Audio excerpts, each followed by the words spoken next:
It's a surprising story today, I suppose, for a lot of people anyway, that the main nationality, which didn't used to be from anywhere near Southeast Asia, it used to be sort of North Africa or possibly the Middle East, the most number of migrants by nationality have come here from Vietnam. You surprised by that? I'm not overly surprised because the Vietnamese have migrated at several different points in history.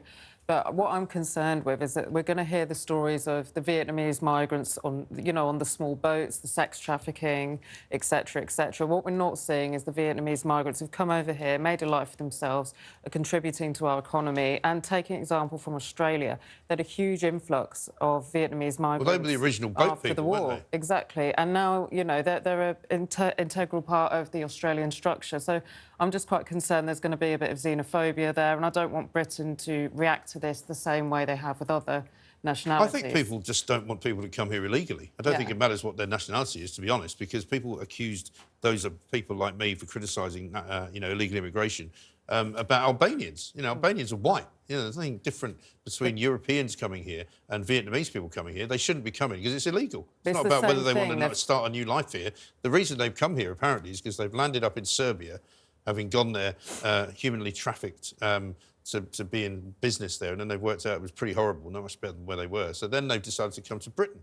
Britain seems to be the place everybody ends up. But we've spent the money again on this TikTok campaign, so that's going out in Vietnam saying, horror stories of people who've been trafficked and ended up in drug gangs and this kind of thing to put them off making that crossing. Yeah. And I just think we're getting to a point where we're becoming quite insular as a country, and I'm seeing a lot of ignorance online from people who are starting to people are fed up, though, genuinely fed up with the fact that nothing is being done. Nothing excuses racism and xenophobia. No, it doesn't. But by encouraging people to come here from lots of foreign lands, that tends to be the result.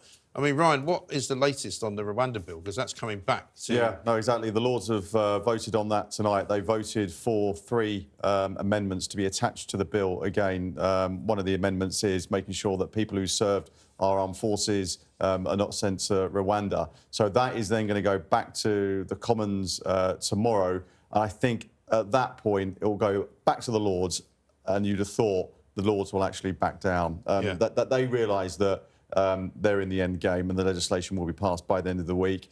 And if, from the government's point of view, the flights could take off in maybe 6 to 8 weeks. They've got robust plans for getting the flights off. And, they still think it's going to happen. Yeah, they do. Right? They think they've tightened up the legislation so much that there will be some individual claims, but they think they can get around it.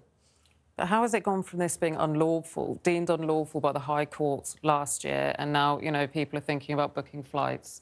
I think, because the Supreme Court said that... they didn't say it was unlawful, they just said that they couldn't yet prove that it was a safe country. They actually proved, they said that it wasn't unlawful, but that it wasn't a safe country. So the principle is not unlawful, but they just had to make sure that Rwanda was a safe country, which they've now done by saying it's a safe country. It's number one. It's proceed with regular caution. I think it's number one in terms of safety. No, it's not... Yeah, but the point is that, advertising on Arsenal football shirts, visit Rwanda, doesn't sound to me like it makes it the most dangerous country in the world. I mean, it's probably more dangerous going to Arsenal football ground of a night. But, what do I know? And we still have no airlines that want to go anywhere near this scheme. Right. They still don't have enough accommodation, or anywhere near Well, they've enough given all the accommodation away, haven't they?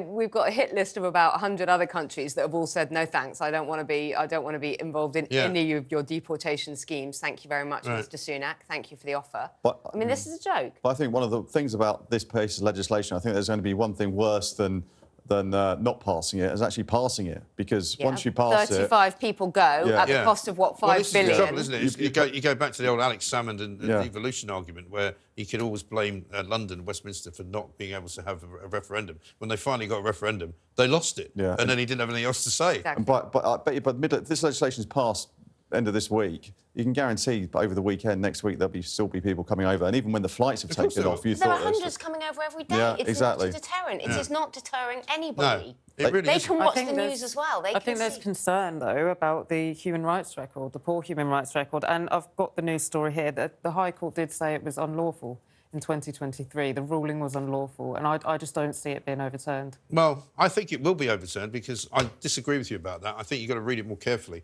let me talk to you about the Home Office, because the Home Office has been completely and utterly useless over the period of the last, 10 years at least. Today there was another story, 10 people sentenced for their part in an immigration scam that allowed people from Pakistan to enter the UK by deception and systematic manipulation of the rules.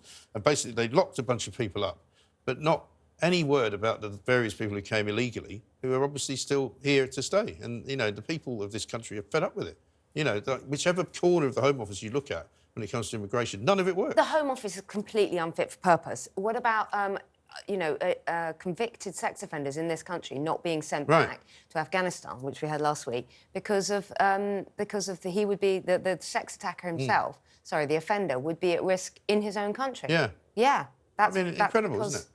That's now an excuse. A threat to women. And you often wonder if, with a new government coming in, many people have called for the Home Office actually to be split up. So you have the Home Office looking at domestic issues, and you actually break away. You have an immigration office just to deal with this one, and you have maybe it's someone at cabinet level who's actually going to look after the immigration side of things. Right, and you've also got as well now more legal arguments being made by lawyers, which we didn't quite get to. Maybe do it a bit later on. About the mental mental health is now going to be an excuse as to so why now, you can't Mike, we're responsible. Well, that basically covers everything. Well, no, because anyone can say that. Anyone can just say I'm anxious, I'm depressed. Yeah. And, you know, we can. Where do we draw the line with mental health? You might as well say I'm anxious and depressed. I'm a rapist, so you can't send me to prison. No, literally, we cannot be responsible for the mental health of the funny, entire world. Well, it's just the way you said. It's the way you said it. But you know, you might as well, you know, let people off all sorts of things because they've got, you know, anxiety. Yes. Well, that's why we have millions of people on benefits in this country, because it's invisible. Yeah. And anybody can claim it. And lots of people claim benefits legitimately, but a lot of people can just say, I have anxiety and depression, I cannot work.